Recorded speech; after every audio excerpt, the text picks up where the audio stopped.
Blog Talk Radio.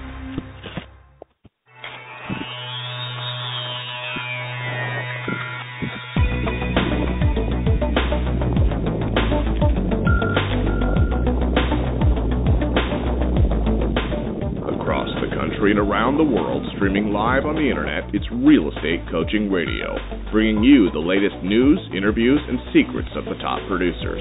Hosted by award-winning real estate coaches, Tim and Julie Harris. Welcome back to Real Estate Coaching Radio. Tim and Julie Harris broadcasting live from overcast and rainy Austin, Texas. So, Julie, are you on the radio? I am indeed. Okay, perfect. So, guys, listen, we like to say this is your only source for unfiltered, full-strength honesty about what is truly working to get you into action, make you money in this new real estate recovery. And you know what? We mean it. Because, oftentimes what you're going to hear from us on our radio show, and certainly for those of you who are bold enough to request a free coaching call, is you're going to hear things that you aren't going to hear any other places. You're going to have us tell you things that you should be doing in your real estate business that a lot of other folks won't. Now, why won't they tell you the things that we're going to tell you? Oftentimes because they don't know. That's just the stone-cold truth. They don't know what we know from having been successful selling real estate, selling thousands of homes, for over a decade. And they don't certainly know what we know from having had tens of thousands. Julie and I calculate that we personally have done over 100,000 coaching calls in our over 10-year career coaching agents full-time. So the fact is, guys, and when you request a free coaching call, I want you to have your ears open, your eyes open, and your pen in hand ready to take notes, because it's going to probably be a very intense and potentially life-changing event. So remember, always go to freecoachingcallsforagents.com. So, Julie, there was a new report that came out today, and this new report was on CNBC. CNBC talked about a study that Zillow just released. And I thought this was very interesting, so I'm going to read just a little quick blurb from it, and then we're going to get on to presenting today's topic. So here's just the opening paragraph, and guys, I put this on realestateinsidernews.com, a condensed version if you just want to jump on there and check it out. So home prices are moving so far so fast that at least 1,000 local housing markets have hit all-time high prices, according to Zillow. It should come no surprise, therefore, that the potential home sellers are giddy with value. I even hear them say, this is a quote, I even hear them say that prices are skyrocketing, says Jeremy Cunningham from Northern Virginia real estate agent with Redfin, a real estate brokerage. When you ask them what their source of data is and where they're getting all their information, sellers say it's more of a vibe. Now, here's what I thought was really interesting. 40% of sellers surveyed by Redfin said they are planning on pricing their homes above market value when they list in the second quarter of this year. That's up from 33% at the beginning of the year. Redfin polled 1,128 active home sellers across 25 U.S. markets. Confidence is behind it all. 52% said they're confident that now is a good time to sell versus just 37.5% 3 months ago. This, conversely, as existing home sales are actually lower in March by 7.5% from a year ago, according to the National Association of Realtors. So what does this mean to you? If you've not yet learned how to be a listing agent, or you're not essentially focused on becoming a listing agent, things are about to get a lot harder for you because of the fact that your buyers now are obviously going to be forced to pay higher prices. In certain markets, it's going to create a lot of consternation because the houses won't appraise. If you're dealing with sellers that are not motivated, that just want to sell to take advantage of the market and don't have to sell, you're signing yourself up for a lot of disappointment as they aren't able to reach their lofty prices. Because what's going to happen, and this happens, by the way, this is the same type of report that comes out every year this time, is what's going to happen is a lot of sellers are going to put their houses on the market overpriced. They're going to sit. They're going to get price reductions. And we're going to see in about 2 quarters, we're going to see that, guess what? Home price, reductions are at an all-time high. Well, it makes sense because it's going to be what happens when there's an all-time number of sellers overpricing. The bottom line, guys, is it's going to be hard to price listings this time of year because of the fact that sellers are, for the most part, going to have their heads stuck in the clouds about potential values. So you're going to have to be really good at presenting the CMA, but even more importantly, you're going to have to become very powerful at getting price reductions. And those of you who are working with buyers, well, you're going to have to learn how to explain to buyers why something that they would have bought 6 months ago is now priced significantly more than what it will be priced today. And the problem you're going to have with these buyers is, what are they going to say? Well, I'll just wait for the prices to readjust, and then they'll continue renting. This always goes back to our really the kind of a founding tenet of any successful agent. They know to focus on sellers, and they also know the difference between a have to sell and a want to sell seller. So I'm not going to take the next 30 minutes to explain the difference to you. But if you don't know, or if you've worked with sellers in the past and not been successful, the chances are those sellers didn't have to sell. They just wanted to sell, and so you wasted your time and oftentimes money trying to motivate somebody that just frankly was unmotivatable. So, Julie, you've done a lot of coaching calls today. I've seen you on your phone pretty much all day. Mm-hmm. Any of this ring true with you with any of your today's coaching calls? Yeah, absolutely. We have been talking about the power of using an example for your CMA of someone who priced correctly and sold right away, probably for full asking, versus someone who overpriced, waited 4 or 5 months, maybe expired twice in the meantime, and ultimately ended up not just taking less for the property, but also making those 5 house payments in between, with the question being, which seller would you rather be today? Who's the happier client? And if you can find comps that back you up on that, then you're not really making it about them. You're using examples that are not them, and that's always powerful to depersonalize that pricing conversation. And maybe they're still going to want to roll the dice and overprice it, but at least they're going to see with a real-world example how that can be a folly to them. And in the meantime, they're making house payments, HOA payments, property tax payments, and still statistically taking less on their property because, do houses get better with age? Do listings really improve with age? Does the price go up the longer it's on the market, or does it go down? So if you can use real examples, particularly if you can find them in their own neighborhood, because they might even know the neighbors, right? And they can go, yeah, that house was on the market forever, man. I saw the sign go up 3 times before that finally sold. And then you can say, is that the situation you want to sign up for, or would you rather be like seller A, who sold it right away for full list and went on with their housing needs? Well, all these, again, guys, this is scripts, pricing, CMA presentation, explaining the sellers how the market dynamics actually, change on a day-by-day basis. This is all the types of things we focus and drill down on with all of our coaching clients. But as Julie was going through that example, what I was thinking, Julie? I was just thinking of the agent who's just learning to be a listing agent, who then basically walks into a listing appointment, guns a-blazing, and their primary focus is getting their price. And if they don't list it at the right price, they're not going to take the listing. Guys, don't make that mistake either. Because here's the simple fact. If you lose a listing over price and the seller has to sell, in other words, they're not a want to sell, you made a mistake. You just did. Now, am I telling you to go in there and tell the seller some ridiculous price and hoping and praying that eventually over time you can beat them down? No, of course not.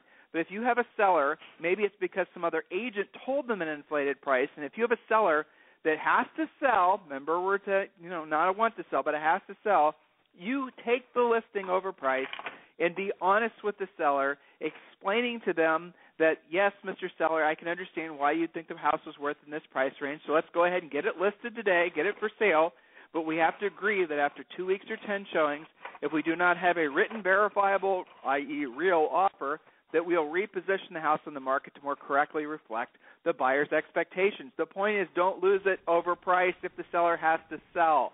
So we're going to take a real quick break, and when we get back, we're going to get today's topic. And, Julie, I think today's topic is the essence of success. It's the most important thing that anyone successful in any industry knows and lives by, whether they know it or not. So we're going to talk about that when we come back after this quick break.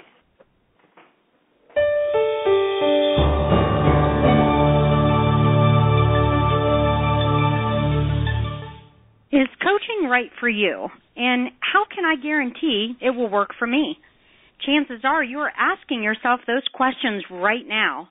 I'll answer those critical questions for you in just a moment. But first, let's be honest about something you may have always suspected. You've probably always known that the nation's top 1% of realtors, those millionaire agents you see on TV, they possess a secret knowledge that the other 99% of agents do not have. Where did they learn what they know? And more importantly, how did they learn how to put this closely guarded information into money-making action? It's simple. They have a coach. Not just any coach. The nation's mega millions, top 1% of the realtors know that in order to maintain their almost unfair advantage, that they must have their own personal coach, a proven, market-tested coach who has truly walked in their shoes, a coach who has worked with many of the nation's leading agents. At this point, you're probably ready to maybe try coaching. However, you don't want to be unfairly locked into a long-term ball and chain that coaching contracts can give you. It just makes sense that you should be able to try it before you buy it. Even more importantly, you want to have a coach who is the best of the best, not someone who is simply assigned to you or, even worse, has never sold real estate. Can you imagine? If this is you, I have something for you right now that is exactly what you have been looking for.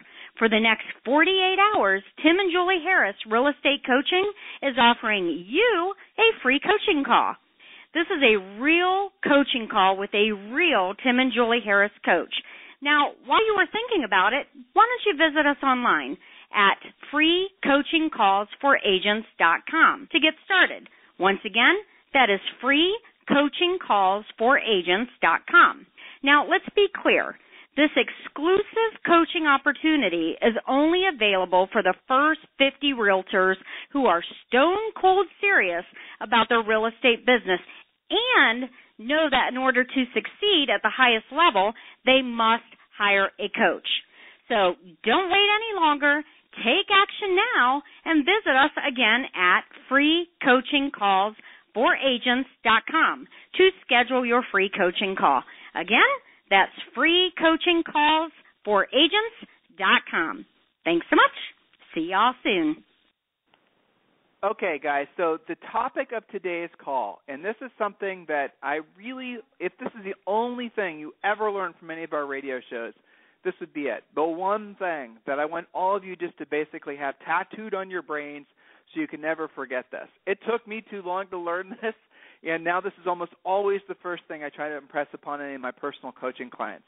So here it is, guys, and this is a simple fact that 99% of your success will come from this one thing, and it's not a big mystery, so here it is.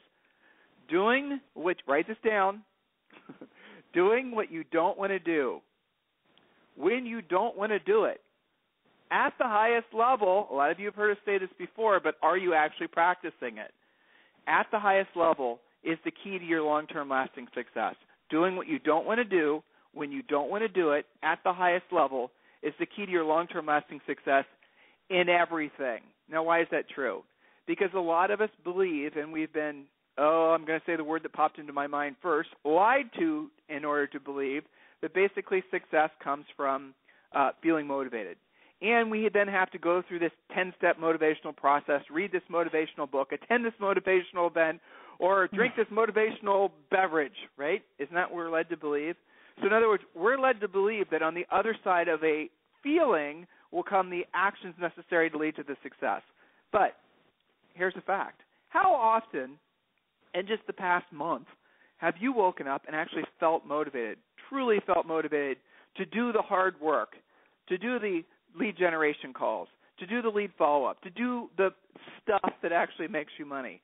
How many days in the past, we're halfway through May, how many days so far this month, in the past 12 days, not quite halfway through, have you actually felt motivated in the morning? If you're like normal people, it would be maybe 10%. So hardly ever is the answer. So if you think about that for a second, the reality of it is if you're waiting around to feel a certain way, you're never going to feel that way often enough to accomplish enough success. Julie, does that make sense? It absolutely does, because you hear that from agents all the time. We always ask them, why do you feel you're off track if that's where they're at coming to the call? Well, I just haven't felt motivated lately. Okay, so we're talking about feelings in a business situation, right? They're waiting to somehow feel motivated. And that's what causes agents to seek that little motivation hit here and there without realizing that how long does that really last anyway? Maybe a day. And we see it after events, right? Agents will go to some big prospecting event, and then it seems like everybody's all juiced up on prospecting, and it lasts for like 12 and a half hours. Exactly. And then they're not motivated again, and they don't feel like calling their leads back because I'm waiting to feel motivated. which is basically allowing your feelings to dictate your income. Well, Julie, so let's break it down. Doing what you don't want to do. So write down now in your notes, yes, take notes, of the things that you know you don't want to do on a regular basis. So Julie and I are going to be like mind readers. Here's the things that you're going to write down. We're just focused on business and making you money. So, Julie, what are the things they typically don't want to do? And let's just lay it out. Okay, so usually that starts with anything having to do with outbound prospecting of any sort, which can be perceived as cold calling, even if they're calling their past clients who already know, love, and trust them. Prospecting is always on the list. I would say lead follow-up, because the excuse that goes with that is I don't want to be pushy, I don't want to bug them. Right. So, curiously, things that lead directly to a paycheck are on this list. Well, okay, so in other words, doing their jobs as salespeople, basically right. the things that they're avoiding. Yeah, and it's very pervasive because it doesn't stop there. It can also apply to people that have lots of listings. They don't feel like, and believe me, we understand this because that's the life we led, okay? They don't feel like calling their sellers for a price reduction. Well, who does? When are you ever going to feel motivated to do that? It's unnatural, okay? Driving around checking on your vacant listings to make sure you still have the listing when they sell, maybe you don't feel like doing that, right? Maybe you don't feel like dealing with a home inspection, but you're going to have to in order to reach that closing. So the interesting thing about that quote, Tim, doing what you don't want to do when you don't want to do it at the highest level, agents usually get stuck on that first part, doing things that they don't want to do. But there's so much more to it, because once you overcome that, it's doing the things that you don't want to do when you don't want to do it, which would be pretty much any time and consistently. But then there's this whole other level, which is if you're going to do it at the highest level possible. Don't go for a little $5,000 price reduction that nobody's going to notice.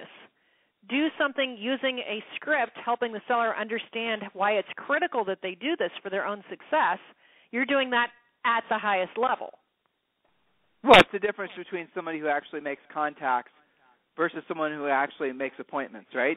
It's what you call contactitis. So a lot of you guys will go through the paces of making contacts.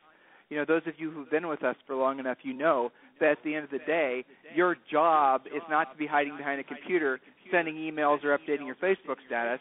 Your job is actually to be speaking to people either in person or on the phone. That's how you get paid. That's how you'll always get paid. So if you're resisting the very basics of this job, or by the way, any job, which is direct contacts with folks, the chances are you're falling prey to not understanding that the key to long-term success is doing what you don't want to do when you don't want to do it at the highest level. So if you were to just make a decision today that you are going to start making a minimum number of contacts every single day to actual sellers or actual leads that you're following up on, and you were to hold yourself accountable to, say, 10 a day, within probably 30 days your life would change. If for no other reason than you being in the action of doing the function every day would change your mindset.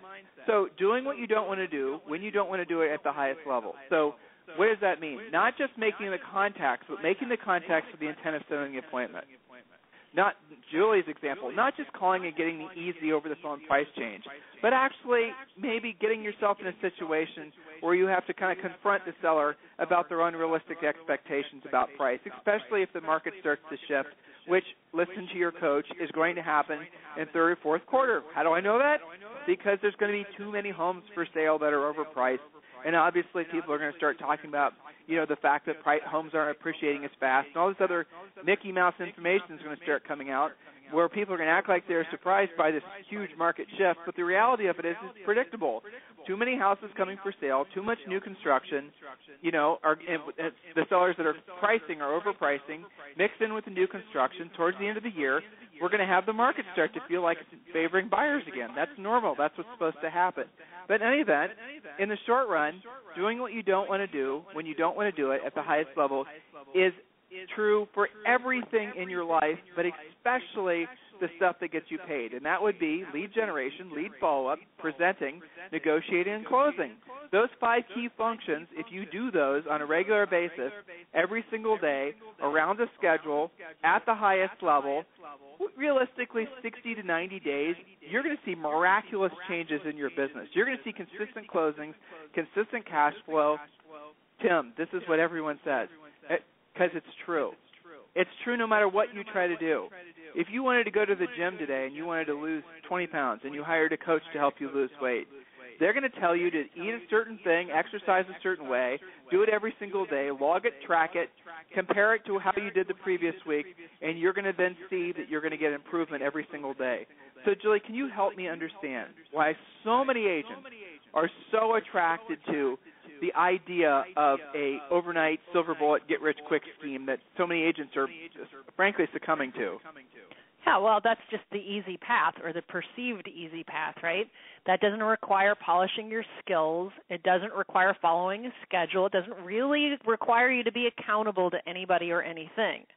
So that's kind of like the maverick version. I got into real estate so I wouldn't have to do those things, right? But curiously, those agents that sound that way always make the least amount of money.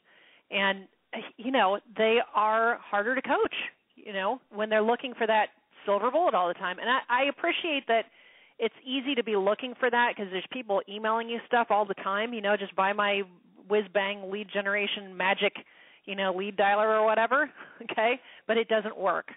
So why is it? It's because it's the easier path. That's right. Okay. So, Julie, when you run into somebody that's looking for a silver bullet, someone that's actually been avoiding the hard work and not, doing it, how do you coach them towards a mindset shift about taking action and doing what they don't want to do when they don't want to do it at the highest level? How do you coach them to that?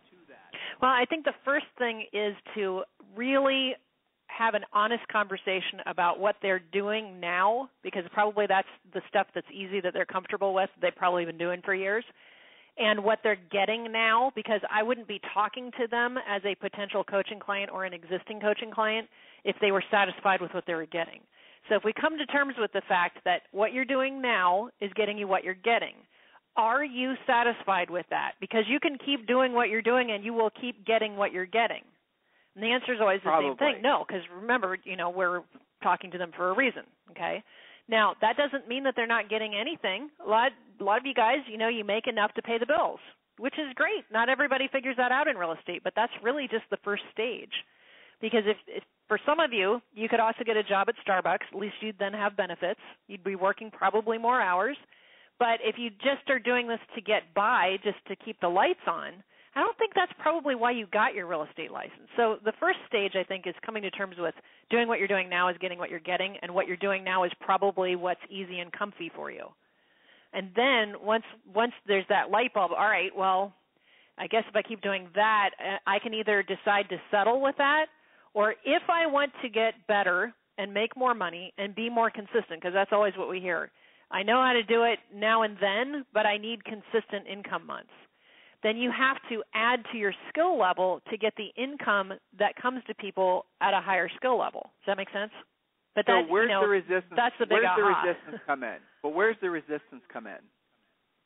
Well, I think when you have to do things that make you a little uncomfortable, to your point, doing things that you don't want to do, at times you don't want to do them, and making yourself do that. But I'll tell you, when you decide that you're going to do it at the highest level, it becomes easier. It's almost like it becomes a game. I'll give you a real salient example. When agents do the pre-listing package that we teach in coaching, it's always the same reaction.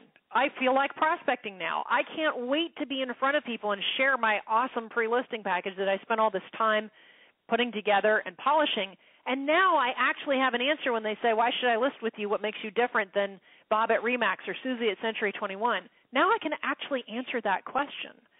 So I think once you decide that you're going to be the best, and in real estate, when you decide to be the best at just take lead follow-up. Be the one who actually follows up. That makes you different. Be the best at pre-qualifying so that you know you're working with someone who's actually going to buy or sell. Be the best at your buyer presentation. That's right. Actually have a buyer presentation. But be the best also at your listing presentation. How do you know you're the best? Because you show up and you take the listing. Be the best at negotiating. So that's where it comes back to that quote. It's not just doing the things, making yourself do stuff you don't feel like doing. It's really committing to doing it at the highest level possible, because guess what? That's so much more fun. Well, it's interesting because the being in action aspect makes you feel motivated. Mm-hmm. When you're actually doing something, that's where your motivation comes in. So if you're waiting to feel a certain way and you don't do the things you know you're supposed to be doing because you don't feel a certain way, well, when you actually start doing the things that, we're asking you to do, and you're coaching clients, we do our best to insist that you do them, then what happens is the action of doing it makes your physical and psychological state change, so all of a sudden you're feeling motivated to do it. But you can't wait to feel motivated to do it. The doing it, the taking the action, comes before the actual motivation happens. So waiting for your feelings to feel a certain way and the stars to be emotional alignment with you will result in you not getting anywhere, or certainly not getting very far. You're just going to have to rely on the stuff that falls in your lap, i.e. the voicemails with hopeful leads and the buyer leads that you buy and the past client that might want to list with you again. That's no way to build a business. That's no way to actually keep your business going strong. So, Julie, when you have somebody that's basically resisting, doing what they don't want to do when they don't want to do it, like let's just pretend it was you and I talking and I asked you that question. Mm-hmm. What would be going through your head as to why they're resisting? Why would somebody resist this when it seems so common sense? There must be some benefit to that resistance. Maybe it keeps them in a comfort zone. They don't have to hear no very much. They don't have to be uncomfortable trying new things that they haven't done before. I think the natural state for some people at some point is complacency and just staying where even if they're stuck at a place they don't want to be, at least they're familiar with that place. So for me, I don't like to waste a lot of time, and I know you don't either, with coaching call after coaching call. We call that Groundhog Day coaching calls, where they say that they're motivated, they want to do it, they want to make some changes, and yet the actions don't represent that from week to week. So I have a 2-call requirement, right? I'll give you 2 calls where, you're coming up with excuse du jour and this and that happened and I blah, blah, blah, I'm not feeling motivated. Well, then we'll write down all of your many excuses. I didn't have time. I didn't feel like it. I was sick. There was a holiday, blah, blah, blah. I don't even care what they are. We write them down. We rip them up. We flush them. And you're not allowed to recycle excuses. And then if by the next call that agent isn't doing the things that we have agreed to them doing, which will move them forward and make them more money, then we actually use that coaching call to do it. If they said they're going to call expireds and they didn't, we're going to use their coaching call to do it and break the ice. And guess what? They always set an appointment. So here's the thought for you guys. What is it that you're resisting the most? Because that is where your growth needs to be. And for many of you, it's going to be hiring a coach. Oh, my God, I'm being self-serving. Yes, I am. I am a salesperson. So is Julie. And all of you should be considering yourselves salespeople as well, which, by the way, that might be the very thing that you're resisting the most, accepting the fact that that is what you are. You are a salesperson. Ask for help. Request a free coaching call. Maybe we're the coaches for you. Maybe we're not. We won't know until we speak. Go to freecoachingcallsforagents.com. In the meantime, you guys have a fantastic rest of your day, and we'll talk with you on the radio tomorrow.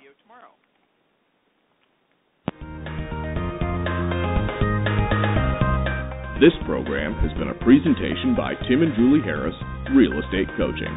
For more information on our real estate coaching and training programs, visit our website at timandjulieharris.com. Remember to tune in weekdays at noon for upcoming shows, and until next time, thank you for listening to Real Estate Coaching Radio with Tim and Julie Harris.